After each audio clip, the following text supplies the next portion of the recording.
भाइयों, आज हम सीखेंगे फायरबेस होस्टिंग। तो फायरबेस होस्टिंग के लिए हमारे पास क्या क्या चीज़ें ज़रूरी हैं। सबसे पहले तो आपने फायरबेस होस्टिंग के लिए फायरबेस होस्टिंग के लिए हमें फायरबेस कंसोल पे जाना पड़ता है, console.firebase.google.com।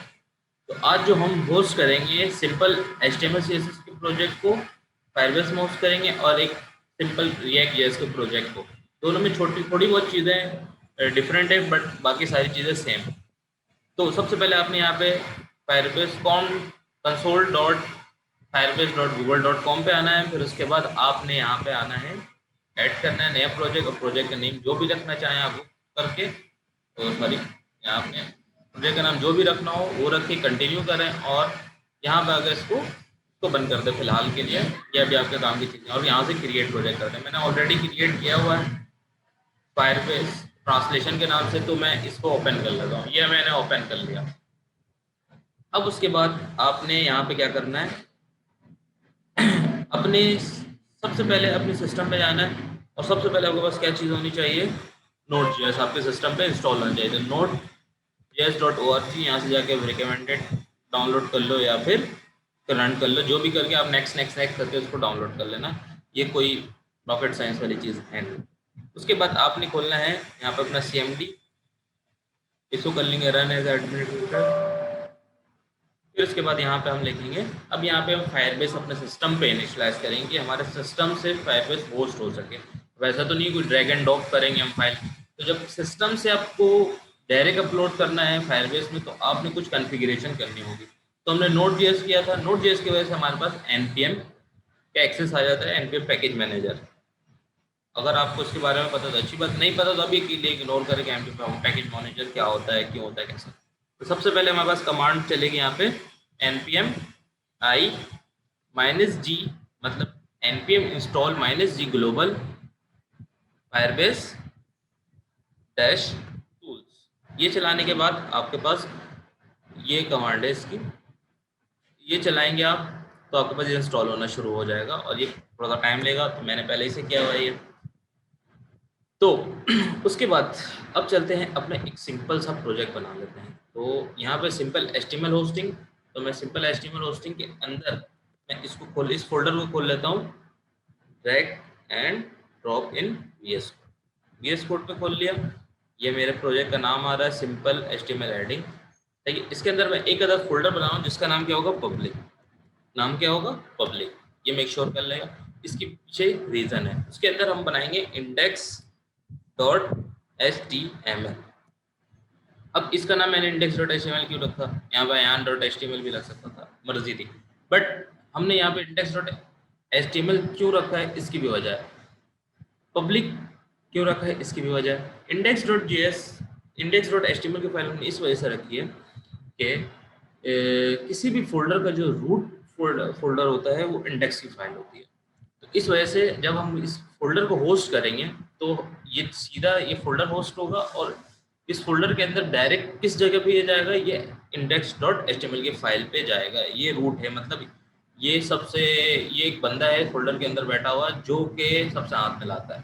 तो हाथ मिलाए, सब कभी भी कहीं जाएंगे तो सबसे पहले हाथ मिलाएंगे। तो सिंपल यही चीज़ें फॉलो करनी है आपने। और उसके बाद यहाँ पे मैं कर रहा हूँ सिंपल HTML एक प्रोजेक्ट क्रिएट, और यहाँ पे इसका टाइटल चेंज कर दिया टैग, और इसमें H1 का टैग लगा लेते हैं। सॉरी, H1 का टैग लिख दिया, और यहाँ पे भी अयान टैग लिख दिया। और मेरे ख्याल से आपको थोड़ा सा विजिबल कर देते हैं, इसको जूम कर लेते हैं। ये अयान टैग लिख दिया। अब अपने फोल्डर पे जाते हैं। यहाँ पे हमारे पास सिंपल होस्टिंग के अंदर हमें पब्लिक दिख रहा है, पब्लिक के अंदर index.html की फाइल दिख रही है। इस पर डबल क्लिक करते हैं और इसको क्रोम पे खोल लेते हैं, और ये हमारे पास सिंपल सा क्या आ रहा है, अयान टैग लिखा हुआ। तो मैं थोड़ा जूम कर लिया कि आपको ज़्यादा बेटर नजर आए।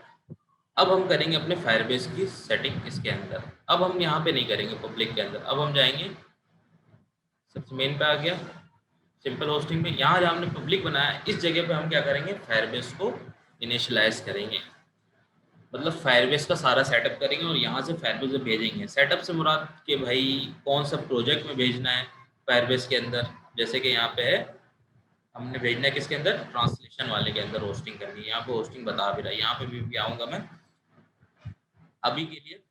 सबसे पहले हम यहाँ पे जाते हैं, यहाँ पब्लिक के अंदर यहाँ पे टॉप पे हम खोलेंगे CMD। मेक श्योर आपने फोल्डर डेस्कटॉप पे नहीं बनाया हो, ये बात याद रखिएगा। मेक श्योर आपने डेस्कटॉप पे प्रोजेक्ट नहीं बनाया। और उसके बाद यहाँ पे जो है हमारे सिंपल होस्टिंग, यहाँ पे सबसे पहले हम करेंगे क्या, सबसे पहले हम करेंगे फायरबेस लॉगिन। फायरबेस लॉगिन, तो यहाँ पे मेरा ऑलरेडी लॉगिन हुआ होगा, तो कोई मसले वाली बात होगी नहीं। ये थोड़ा सा टाइम ले रहा है, ये किसी और का हुआ है, MF करके कुछ हुआ है, तो इसको हम क्या कर देते हैं, Firebase log out.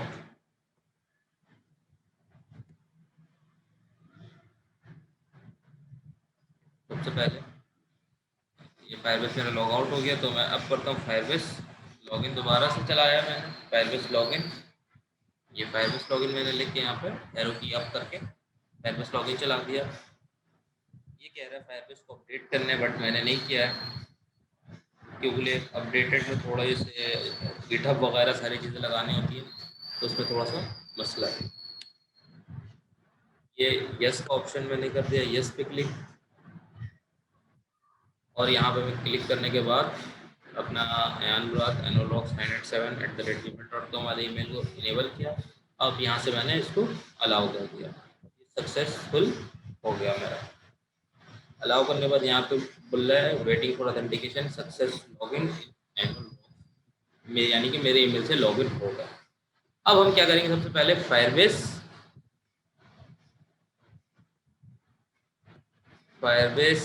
In it, Firebase in it मतलब फायरबेस इनिशियलाइज। इसको कॉपी करते हैं, नोटपैड पे पेस्ट कर देते हैं। स्टेप 1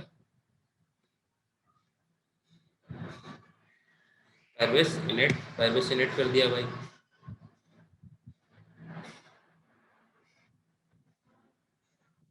उसके बाद are you ready to proceed, हमने करना है वाई का बटन प्रेस करना है, प्रेस वाई, यस। फिर उसके बाद हमारे यहाँ पे क्या करना है, यहाँ से चेक करना है कि हमें करना क्या है। तो यहाँ पे फायरबेस हमारे पास बहुत सारी चीज़ें, Firebase real time database, Firebase deploy, तो एरो की अप एंड डाउन के थ्रू आप जो है सेलेक्ट कर सकते हो। तो हमें क्या करना है, होस्टिंग, ये होस्टिंग है 4th नंबर पे। होस्टिंग पे आने के बाद जब ये ब्लू कलर का जो इसमें स्पेस का बटन दबाएंगे तो ये सेलेक्ट कर लेगा। स्पेस का बटन दबाने के बाद मैंने ये सेलेक्ट कर लिया। अब मैं कर रहा हूँ इंटर। अब ये कह रहा है कि आप अभी तक प्रोजेक्ट बनाया हुआ है पहले से कि नहीं। अगर आपने बनाया हुआ है मतलब यूज एन एग्जिस्टिंग प्रोजेक्ट, जो कि आपने पहले से बनाया हुआ है, या फिर आप एक प्रोजेक्ट बनाने के बाद फिर आगे प्रोसीड करना चाह रहे हो। मैं कह रहा हूँ नहीं, कि मैंने पहले से बनाया हुआ है, यूज एन एग्जिस्टिंग प्रोजेक्ट। तो फर्स्ट स्टेप को ही मैं इंटर कर देता हूँ यहाँ पे। अब यहाँ पे मेरे पास बहुत सारी चीज़ें आ रही, बहुत सारे मैंने बनाए हुए पहले से, बहुत पुराना कचरा है, तब मैं भी पढ़ा करता था। तो अब यहाँ पे हमें क्या ढूंढना है, फायरबेस ट्रांसलेट। तो ये हमारे पास फायरबेस ट्रांसलेट के दो आ रहे हैं, ट्रांसलेट एक ट्रांसलेशन। लो भाई देख लेते क्या है, ट्रांसलेशन वाली हमारी है, पहले भी कभी काम किया होगा मैंने। तो फायरबेस ट्रांसलेशन वाले में जाते हैं और एंटर कर देते हैं।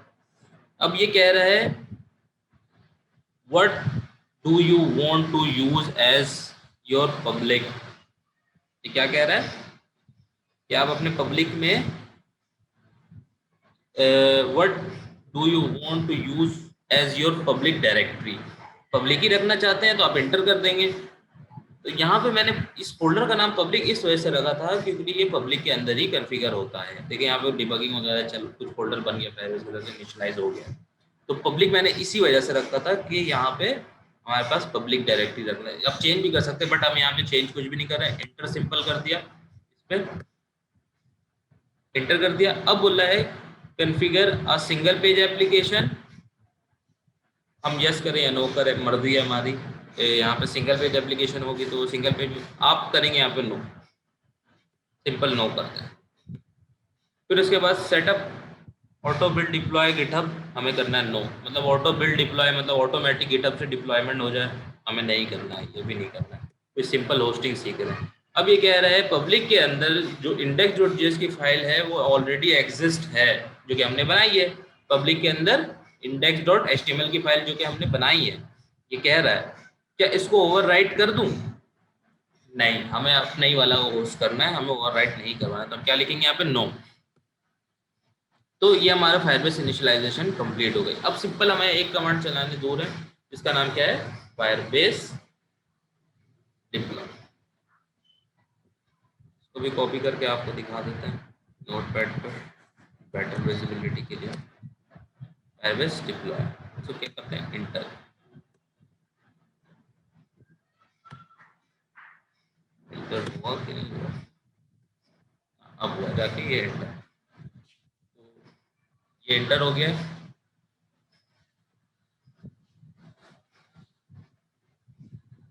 यहाँ पे हमारी डिप्लॉयमेंट चल रही है, 0% डिप्लॉय हो चुका है और न्यू वर्जन, और ये हमारा प्रोजेक्ट क्रिएट हो गया।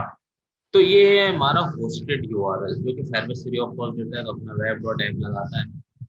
और यहाँ पे ये है हमारे प्रोजेक्ट ओवरव्यू, मतलब हमारा जो कंसोल पे खोला हुआ है उसका प्रोजेक्ट है। तो इससे हमें कोई कंसर्न नहीं, इससे हमें ये हमारा यूआरएल है जो कि वर्ल्ड वाइड एग्जिस्ट कर रहा होगा।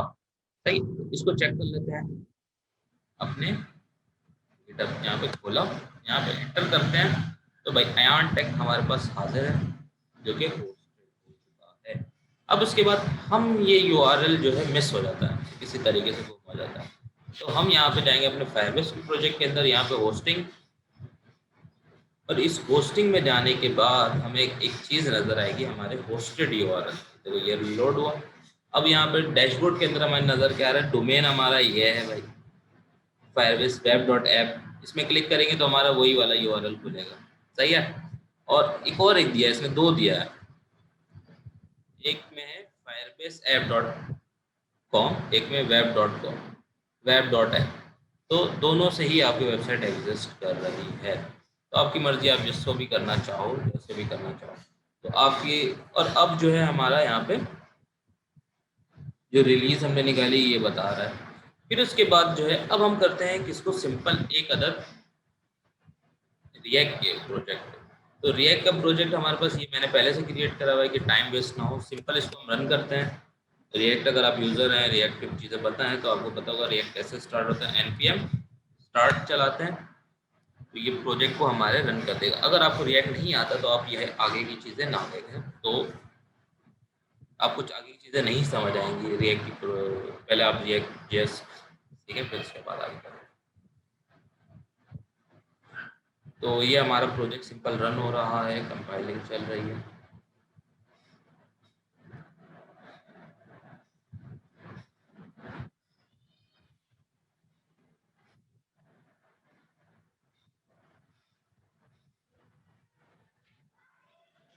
ये हमारा प्रोजेक्ट रन हो गया। ये प्रोजेक्ट रन हो गया, सिंपल घूमता हुआ रिएक्ट जेएस का प्रोजेक्ट। इसको चेंज करके यहाँ सिंपल सिर्फ एक छोटी सी एडिटिंग करते हैं, एंड टेक इसको बंद कर देते हैं, अपने रिएक्ट जेएस के प्रोजेक्ट को ओपन कर लेते हैं।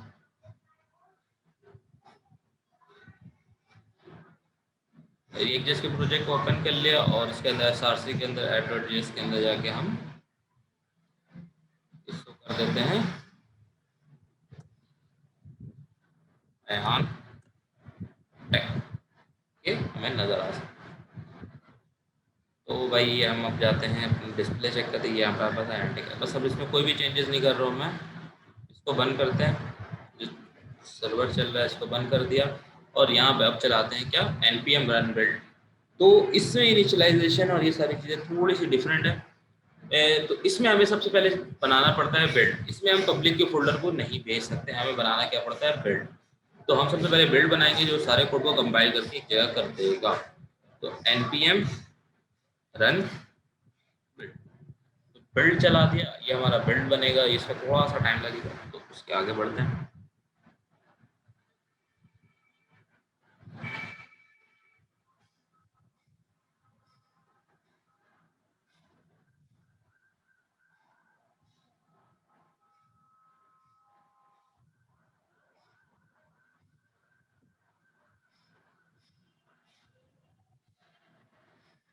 तो ये हमारा बिल्ड रेडी हो गया। तो यहाँ पे ये चलाने के बाद हमारे पास ये एक अदद यहाँ पे बिल्ड का फोल्डर बन गया होगा। तो अब हमें एक छोटा सा ट्विस्ट करना है। तो अब मैं इसके लिए भी कोई दूसरा प्रोजेक्ट नहीं बना रहा हूँ रिएक्ट के लिए, तो रिएक्ट भी मैं इसी वाले प्रोजेक्ट में होस्ट कर रहा हूँ, जस्ट मैं उसको ओवरराइट कर दूंगा न्यू रिलीज के साथ।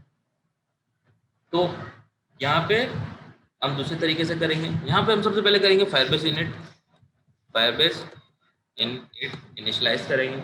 लॉगिन मैंने के पहले से कर लिया है, तो फायरबेस लॉगिन, फायरबेस इनिशियलाइज कर दिया। ये अब पूछ रहा है are you ready to proceed, बोलेंगे यस। अब आपने क्या यूज़ करना है, हमें करना है फायरबेस होस्टिंग। एरो की डाउन से मैं आया फायरबेस होस्टिंग पे आ गया। अब मैं स्पेस का बटन दबा के इसको सेलेक्ट कर लिया एंड एंटर। अब ये कह रहा है एग्जिस्टिंग प्रोजेक्ट इस्तेमाल करें या क्रिएट करना, नहीं एग्जिस्टिंग करना। एग्जिस्टिंग करने के बाद हमने यहाँ पे सेलेक्ट करना अपने प्रोजेक्ट को, जो कि मेरा था। बहुत सारे प्रोजेक्ट हैं जिसमें से एक ये है फायरबेस ट्रांसलेशन, इसमें HTML का भी अभी हमने होस्ट किया था, बट नेक्स्ट रिलीज में हम इसको क्या कर दे रहे हैं, फायरबेस पब्लिक। अब देखिए यहाँ पे पब्लिक आ रहा है, तो यहाँ पे अब हमें पब्लिक नहीं करना। अब यहाँ पे हमें कर देना बिल्ड। ये रहा हमारा बिल्ड। अब हमने जो बिल्ड बनाया npm रन बिल्ड से, हम इसको होस्ट करेंगे npm, तो सॉरी build सिंपल कर दिया। अब बोल रहे कुछ ओवरराइट करना। अब आपने सब कुछ नो नो नो, जो कि मैंने शुरू में बताया हुआ, नो एग्जिस्टिंग प्रोजेक्ट ओवरराइट, ये फ्ला डिप्ला, सबको नो कर दिया। फिर इसके बाद हमें चलाना है फायरबेस डिप्लॉय। अब ये फायरबेस डिप्लॉय करेगा जाके हमारे रिएक्ट जेएस के प्रोजेक्ट को।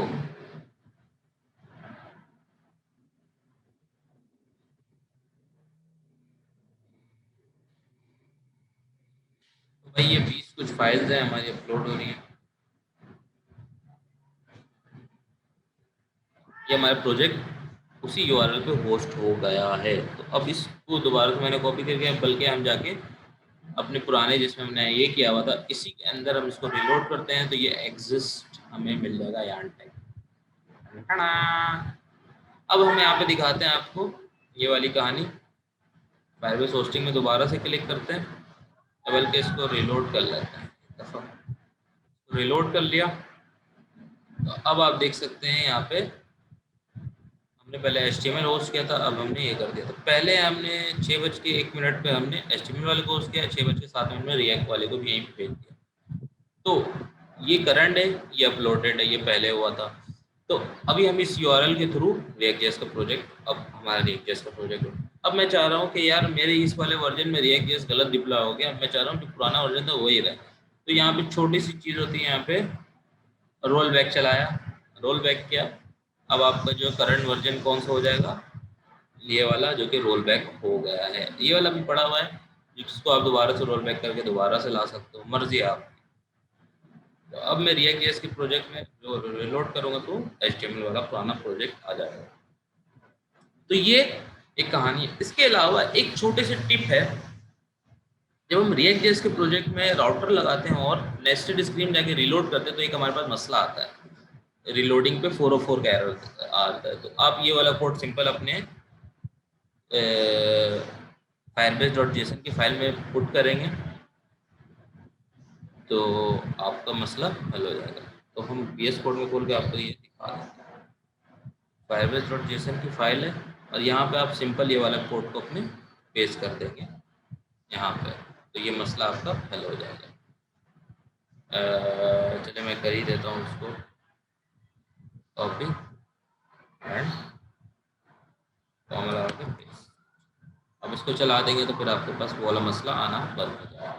बट मैंने भी यहाँ पे आपको दिखा नहीं सकता हूँ, क्योंकि मैंने रिएक्ट राउटर इम्प्लीमेंट नहीं किया हुआ। उम्मीद है कि आप लोगों को वीडियो पसंद आई होगी। तो प्लीज़ सपोर्ट के लिए आप जो कर सके करें। सबसे बेहतरीन हल आप लाइक एंड सब्सक्राइब करें। Thank you. इंशाल्लाह मिलेंगे अगली वीडियो में, तब तक अपना ख्याल रखिएगा।